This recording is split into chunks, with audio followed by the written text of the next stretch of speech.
네, 안녕하세요. 갱스탁입니다. 자, 8월 4주차 주간 시황 분석 시작해 보도록 하겠습니다. 자, 이번 주 주요 이슈 볼 텐데, 자, 23일 금요일 날 국내 증시 마감 이후에 좀 뉴스들이 많이 나왔습니다.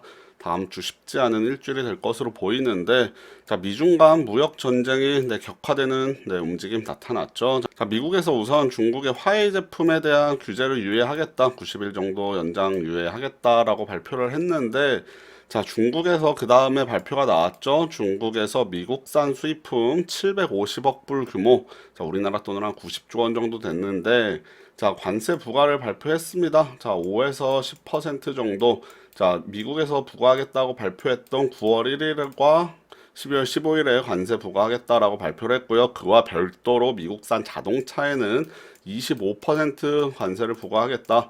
자, 중국에서도 결국 미국에 제재를 가하기 시작했습니다. 자, 이렇게 발표가 나왔고, 자, 이 발표가 나오자마자 트럼프 대통령이 트윗을 통해서 바로 또 발표를 했습니다.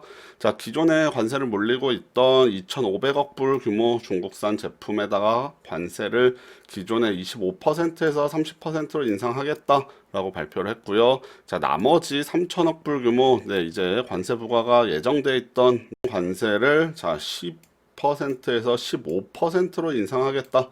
자, 이렇게 발표를 했습니다. 그러면서 미중 간에 서로 추가 관세를 또 부과하기 시작하면서 자, 미국 증시 상당히 급락했고요.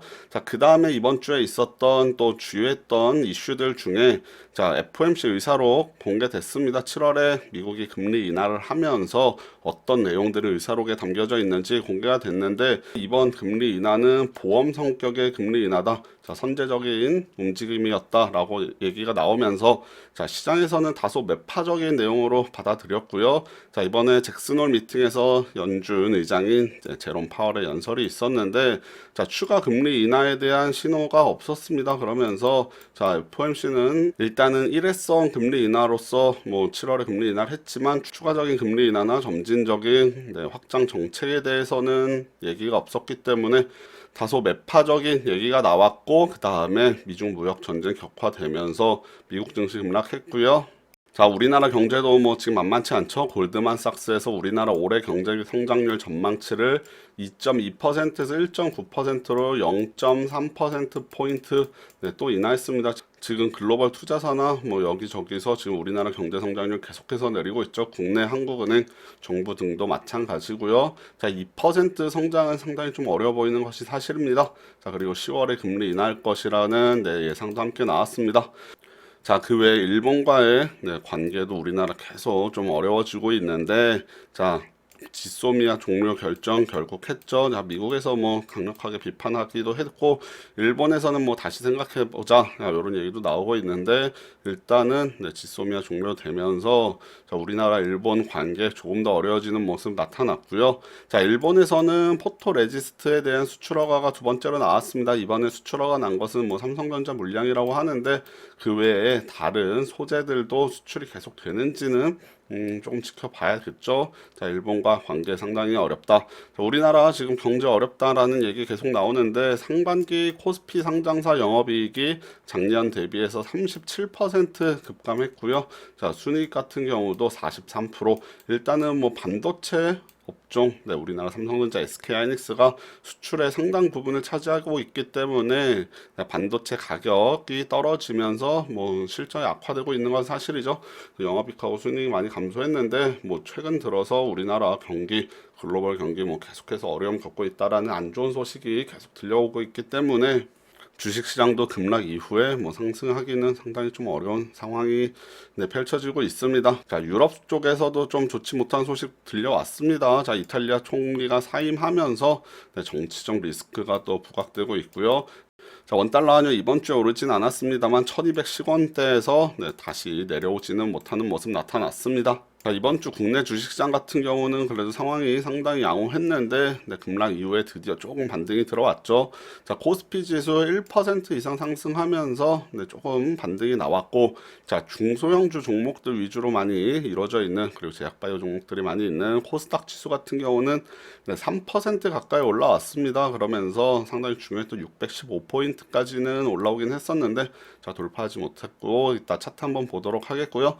하지만 다음 주가 문제가 마무리가 되겠습니다. 자, 23일 국내 증시 마감한 이후에 미국 증시가 안 좋은 소식들 들려오면서 네, 나스닥 같은 경우는 한 3% 정도, 뭐 다우존스 한 2.6% 정도 시장이 급락했기 때문에 자, 월요일 내일 국내 증시 같은 경우는 일단은 뭐 하락 출발할 것은 당연해 보이고 자, 다음 주 초반에 증시 어려움 겪을 텐데 그 이후에 나오는 뉴스에 따라서 시장 방향성 나오겠습니다. 일단은 다음 주 주식시장은 좀 어려울 가능성이 많아 보인다. 지금 국내 주식시장은 워낙 많이 빠졌기 때문에 반등이 시급한 상황인데 다음 주 뭐 상당히 어려움 있지 않을까 예상됩니다. 자, 주식시장 차트 한번 간략히 보도록 할게요. 자, 코스피 일봉 차트 보도록 하겠습니다. 자, 7월 말 8월 초까지 주식시장 요렇게 급락을 했는데 자, 급락 이후에 조금 지금 반등이 들어오고 있습니다. 아주 강력한 반등이라고 보기는 좀 어려운 상황이고 자, 전저점이 있었던 1985포인트까지라도 네, 요 지점이죠. 요 지점까지라도 좀 빠르게 회복을 해줘야 되는데 이번 주에 여기까지 올라오길 한번 기대해 봤으나 네, 주식시장 요 지점까지 올라오지 못한 상태에서 네, 목요일, 금요일 날 살짝 이렇게 내려가는 모습 나타났습니다. 다음 주에 또 월요일이죠. 자, 이렇게 개파락 출발할 가능성이 많아 보이는데 만약에 다음 주에 증시 초반에 좀 어려움 겪는다면 마찬가지로 저점을 더 이상 낮추지 않고 네, 한 1890선 정도 이 정도 네, 전저점 라인 이탈하지 않아야겠죠. 이 정도까지만 지지를 받아준다면 만약에 추가 하락을 하더라도 이렇게 쌍바닥 찍고 네, 다시 한번 반등을 노려볼 수 있을 것 같습니다. 자, 기존 전 저점을 깨느냐 깨지 않느냐 상당히 중요한 위치 될 것 같고 자, 코스닥 지수는 이번 주에 뭐 중요한 자리까지 올라왔죠. 자, 마찬가지로 전저점이 있었던 한 615포인트 정도, 자, 요 정도 자리가 될 텐데, 자, 목요일, 수요일, 목요일 날 요 자리까지 올라왔습니다. 자, 요 지점을 그래서 돌파해 주는지 뭐 상당히 중요하다. 제가 장중 네, 매매 방송을 통해서도 말씀을 드렸었는데, 역시 좀 저항으로 네, 작용하는 모습 보여줬죠. 쭉 지금 밑에서부터 빠르게 올라왔는데 네, 10% 이상 올라왔는데 거기를 돌파해주지 못하고 살짝 눌렸고 마찬가지로 네, 월요일날 좀 이렇게 밀릴 가능성이 있는데 네, 전 저점을 다시 한번 지켜줄 수 있는지 자 코스피 코스닥 마찬가지입니다. 좀 반등이 나오던 시점에 네, 악재가 다시 터졌고 미국 증시 급락했습니다. 자, 이 상황에서 최근에 뭐 미국 증시와 네, 디커플링 현상 조금 나타나고 있어서 월요일 날 증시 좀 빠지긴 빠지겠지만 자, 월요일 날 이렇게 개파락 출발 이후에 밑에서부터 이렇게 좀 더 낙폭을 줄이는 움직임을 기대해봐야 될 것 같습니다. 자, 월요일 증시 만약에 소폭 하락 출발한다면 네, 선제적으로 좀 종목들 빨리 정리해 보는 것도 좋을 것 같고요. 만약에 개파락으로 좀 많이 지수가 빠진다면 네, 방향성 초반에 어느 쪽으로 나오는지 지켜보고 네, 추가 매수 또는 아니면 손절 등으로 좀 적절하게 대응을 해야 되지 않을까 싶습니다. 자, 오늘 미국 상황 조금 지켜보느라고 방송 늦게 진행했는데 자, 남은 일요일 통해서 네, 매매 전략 한번 잘 세워보시길 바라겠습니다. 자, 오늘 방송을 이렇게 짧게 마치고 다음 주 방송으로 뵙도록 할게요. 네, 감사합니다.